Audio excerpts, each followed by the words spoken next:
Baik, selamat malam. Perkenalkan, nama saya Anita Mawar Embun Molokar Malai.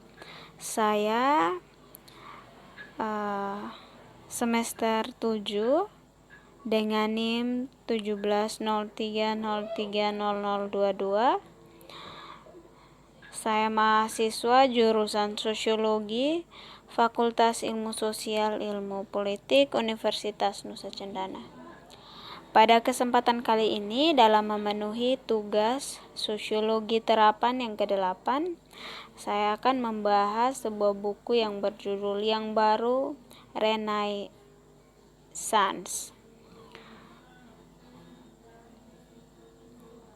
Buku ini memiliki 10 bab, mulai dari bab 1 misi, bab kedua visi, bab ketiga proses, bab keempat mengakses dan menggunakan modal untuk menteri domain publik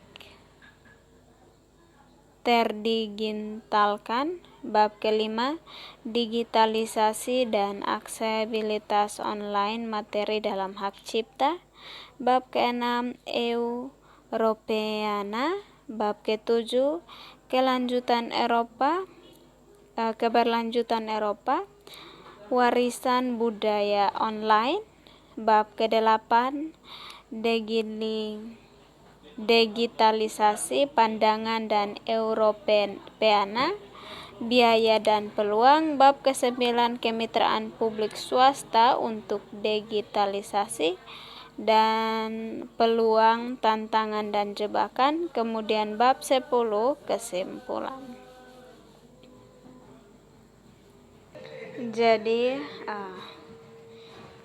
inti dari buku ini, yang pertama itu melindungi dan mempromosikan budaya dan warisan sebagai nilai publik adalah tanggung jawab bersama, stability dan yang didirikan di EU Treaty.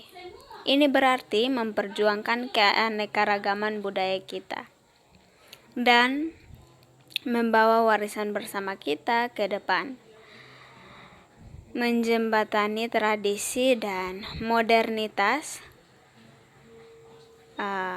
membina pemuda dengan masa lalu, dengan demikian membuka jalan untuk masa depan, memberikan dasar yang kokoh untuk pendidikan dan pembayaran pengetahuan, meningkatkan tatanan dan penguatan sosial, kohesi sosial, kontribusi pada pengetahuan, penyebaran di masyarakat informasi melampaui register moral budaya, dan warisan di era digital mewakili suatu peluang untuk ekonomi Eropa dan masyarakat.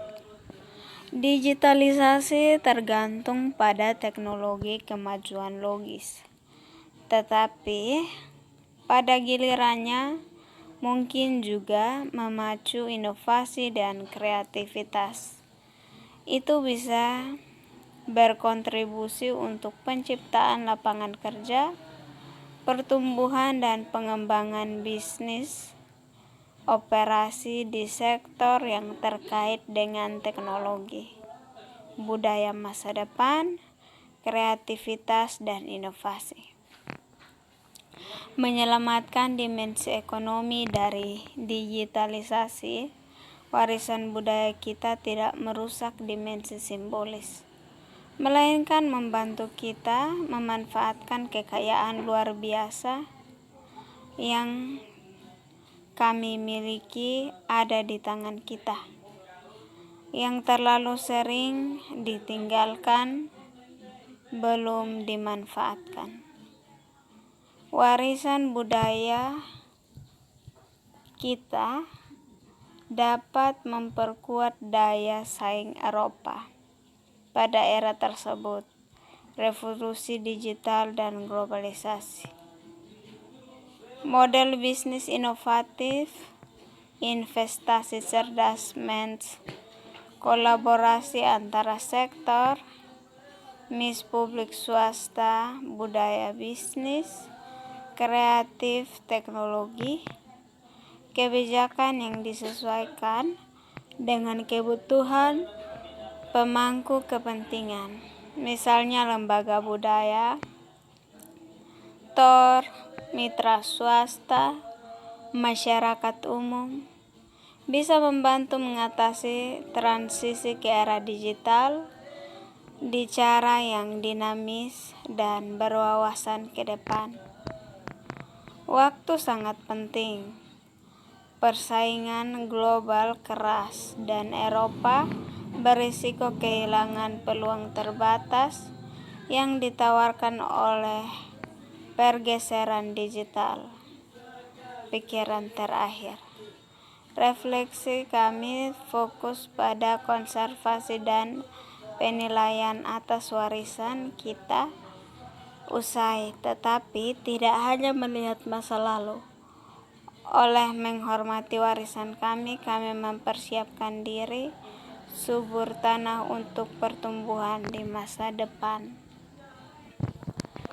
Seperti pertimbangan umum, Comte menggarisbawahi tempat sentral Europenia di dalam strategi untuk membawa Eropa. Warisan budaya online dan untuk membuat budaya materi tural tersedia untuk pekerjaan pendidikan atau waktu luang. Ia menekankan kebutuhan untuk mengubah Europena menjadi referensi budaya Eropa, menunjuk secara online. Ini membutuhkan konsentrasi upaya keuangan dan modal politik di Eropa.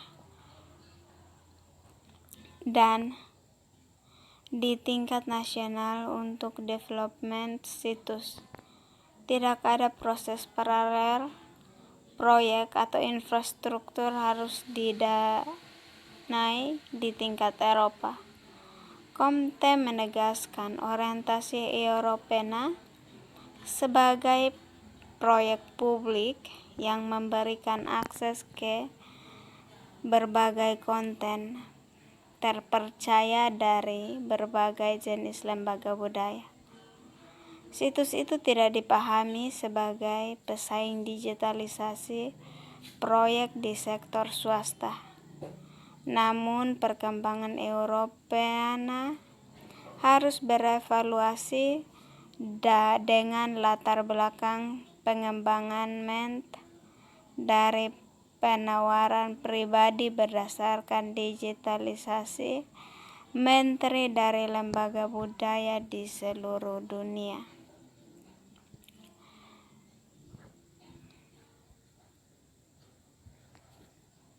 Dalam waktu singkat, Europena telah mencapai mantan hasil Kelhent. Hasil ini harus menjadi dasar untuk meningkatkan tingkat ambisi Europena dan mengubahnya menjadi e-default pada skala industri. Dalam konteks ini, teks Comte percaya bahwa Europena akan melakukan perlu perkembangan secara progresif dan menawarkan layanan dari platform aplikasi dari sekedar tetap menjadi portal. Selanjutnya, semua kegiatan utama terkait digitalisasi dan pelestarian Eropa, warisan budaya, harus dikaitkan dengan Eurokacang. Contohnya adalah database Auro sedang dalam perkembangan untuk yatim piatu, pekerjaan yang harus dimasukkan ke dalam layanan Europena. Europena juga harus mempertimbangkan untuk memberikan layanan kepada negara anggota yang tidak memiliki semua alat pada tempatnya.